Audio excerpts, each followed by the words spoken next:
This is a fan-generated show.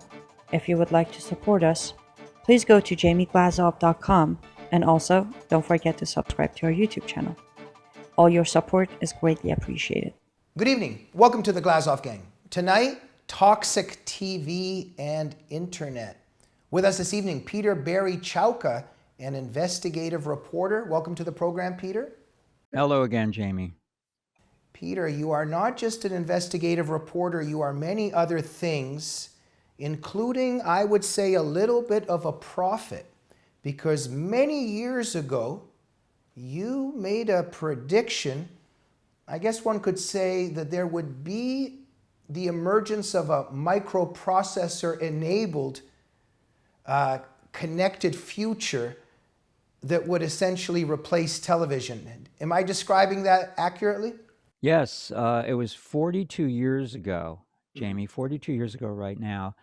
I was researching, interviewing, and writing 3 feature articles for a small national magazine on the history of television, past, present, and future. And the title was Television, a Medium Beyond Control, question mark. And I actually reread copies of these articles in preparation for our discussion tonight. I hadn't looked at them in several decades probably, and I was amazed at one of them, which is part 2, titled The New Technologies. But let me just read the opening short paragraph from that article, published 42 years ago. And by the way, when the word TV is used here, it really means internet, because TV was on in 1979, when this was written, was on the verge of a new wave, a new breakthrough to become interactive. So here's the paragraph I wrote. The new TV today may resemble only slightly its past and present incarnations. Its pioneering developers sketch scenarios in which citizens of the future will live closer than ever to their TV sets and will rarely have to leave home. Entertained, educated, and even enlightened by their TV, these viewers will be able to work, study, bank, shop, gain access to unlimited information, and vote using their TVs, and perhaps most importantly, to get in touch easily and inexpensively with other individuals and groups of people in their own community and around the world through their television receivers. And again, television was used here, or TV, because it wasn't foreseen in 1979 that the advent of the personal computer, that was a few years away with the IBM PC and then the Apple Mac in 1984. So it was foreseen that microprocessors of the future, small computers, would connect with the television set that was in everybody's home by then. And it didn't foresee that the interconnection of the future would involve a device with its own screen, its own monitor. And now, of course, with the tablet and the smartphone, which could have not been foreseen in 1979. Right. So thank you, Peter. You foresaw a lot of this stuff. Now, we can go in a couple directions here. The title is Toxic TV and Internet.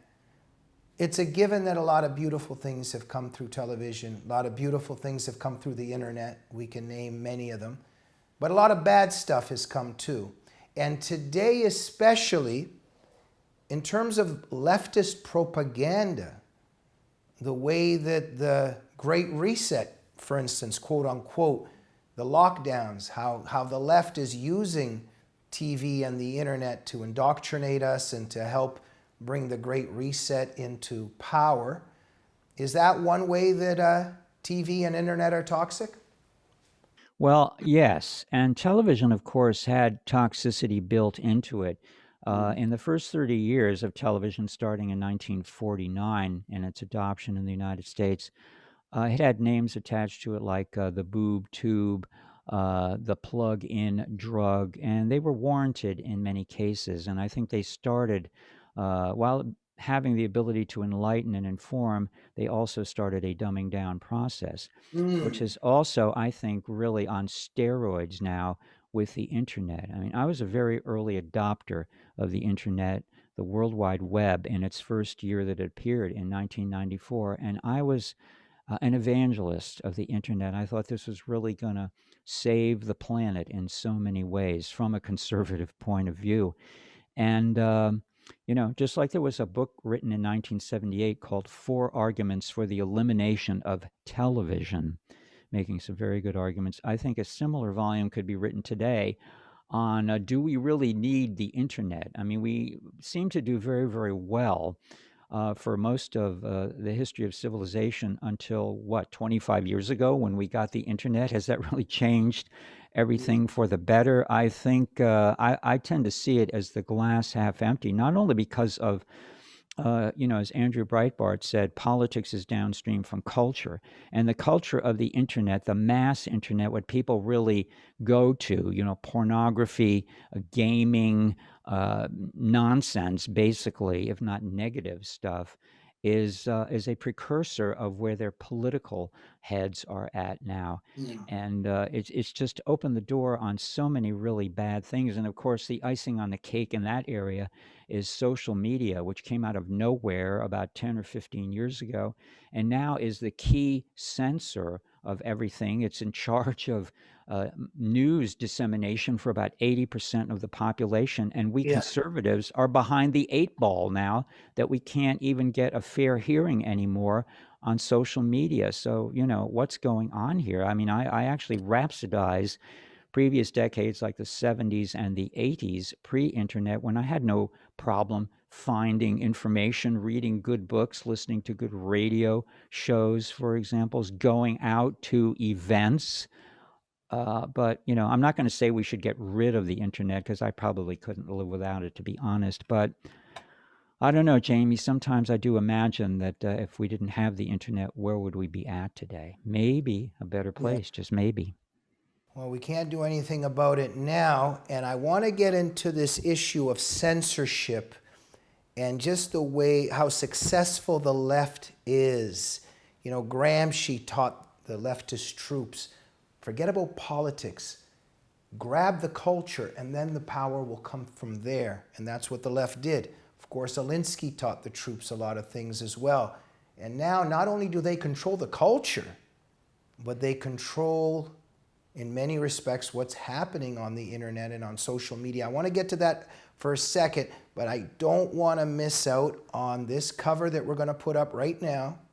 The New Age cover, April 1979, an article written, Television, Dr. Jekyll or Mr. Hyde. It was written by a very brilliant person back in 1979. Tell us about it.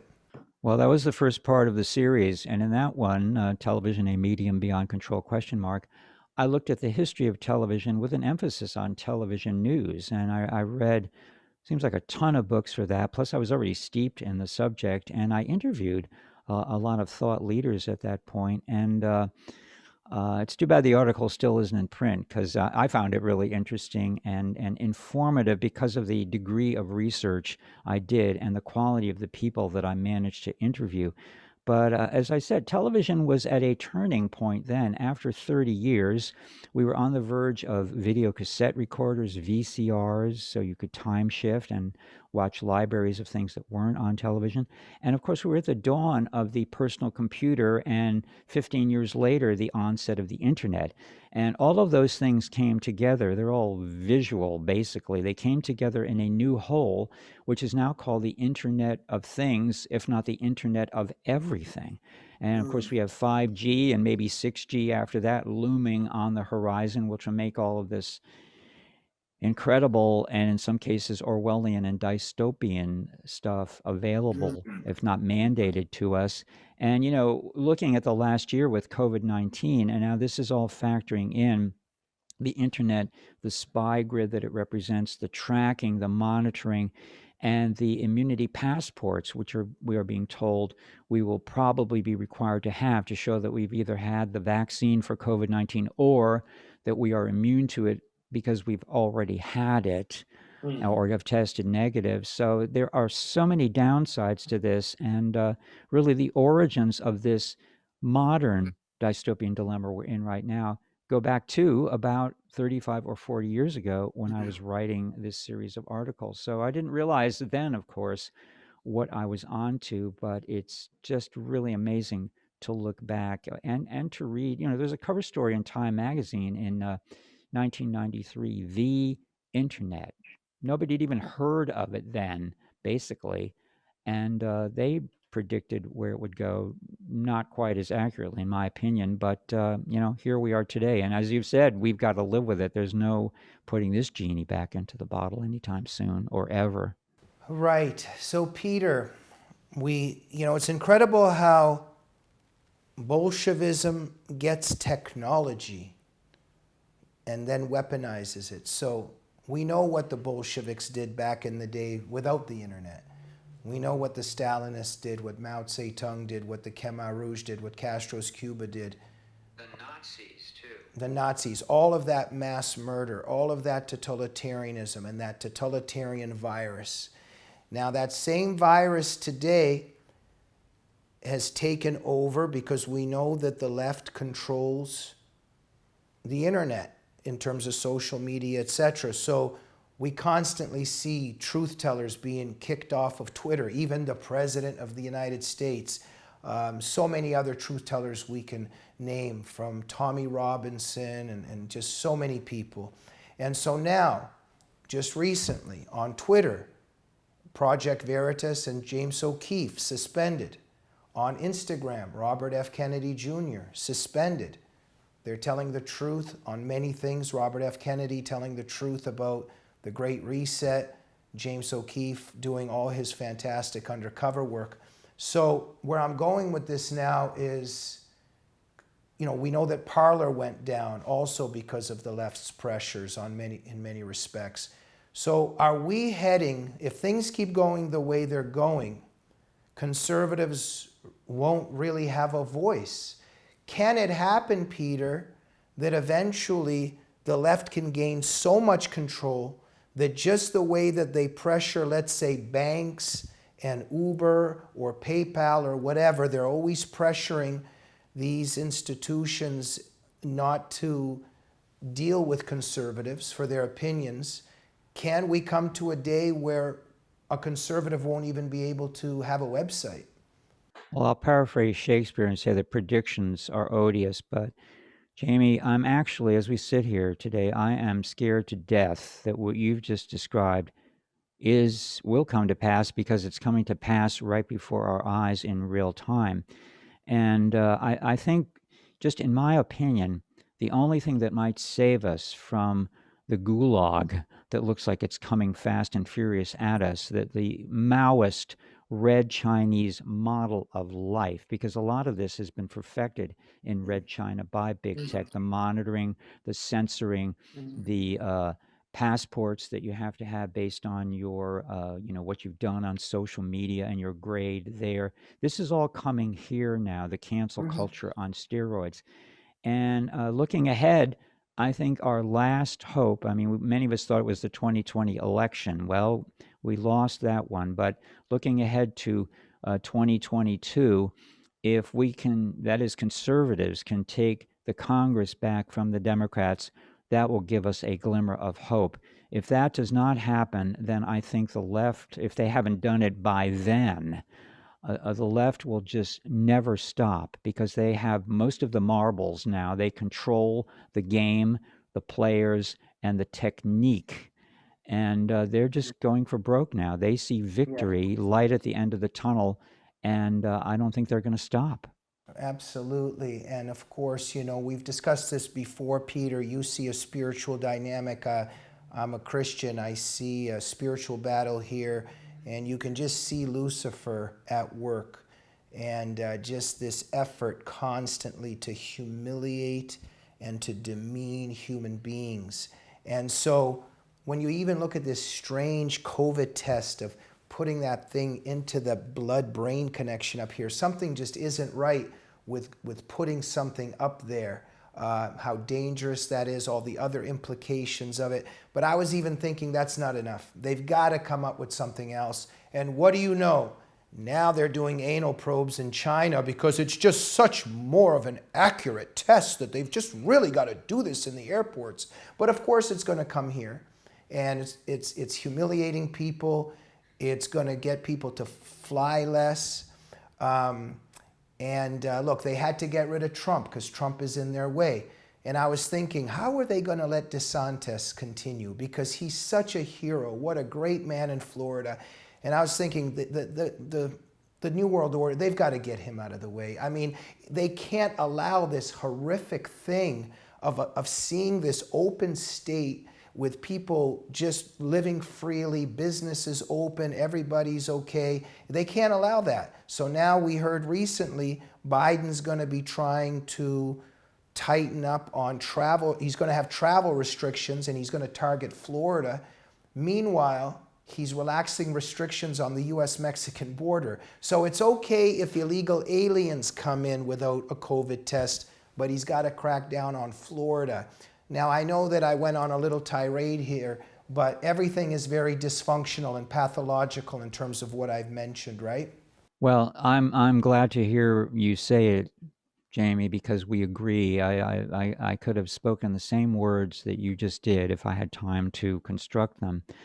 We're in dire straits, and personally, not that it's valid, but personally, I'm praying more than I ever have because I hope these aren't the end times that have been predicted or that many people say have been predicted. I hope there's still hope for us on planet Earth, but we really got to get our act together. I hope that uh, practitioners and ministers of the Christian faith can find strength in their religion, in their faith, and find a backbone to stand up to these abominations.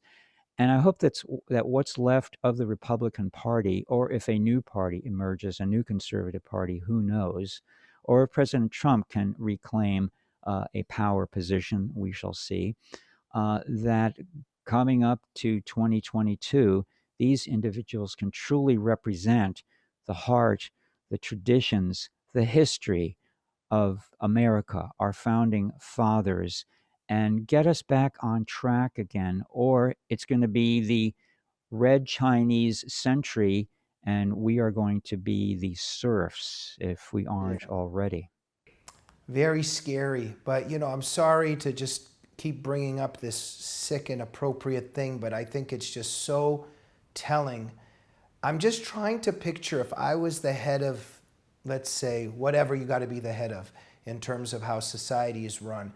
And we're getting, you know, advice on how to run the airports. And this person comes in and he's like, well, Mr. Glazov, we have this great idea. Now, we know that the virus has a 99.95% survival rate, but we really recommend starting to anally probe passengers at the airport because it's going to make people feel a lot more safe. And I'm trying to picture going, yeah, you know, that's a really good idea. Let's really start installing that. I mean, honestly, Peter, if me and you were on that committee, we would say, you know, thanks for dropping by.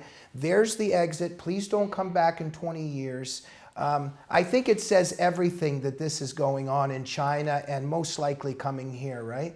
Right. And as you said earlier on, the real bottom line here, so to speak, is it's a spiritual battle between good and evil. So anyone who could counsel the use of anal swabs, and by the way, I watched a video demonstrating that online, which was purportedly done in Red China. I don't know if it was real or fake. It looked real, but I wish I didn't watch it because I can't get the image of it out of my mind. It's just horrendous. Well, I've got my boarding pass, and now it's time to head over to the anal probe.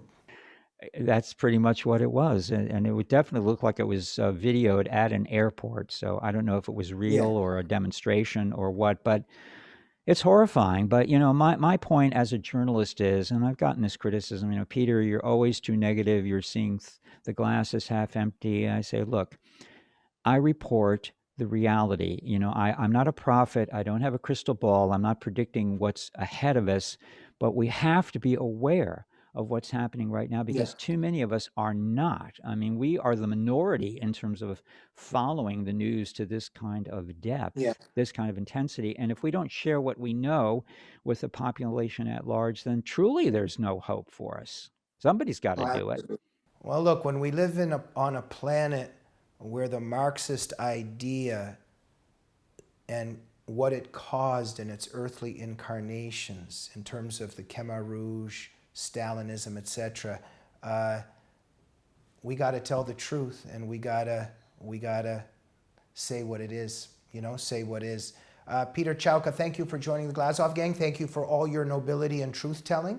Thank you, Jamie. It's always a pleasure to join you. Thank you. And thank you for joining the Glazov Gang. We'll see you soon. Good night.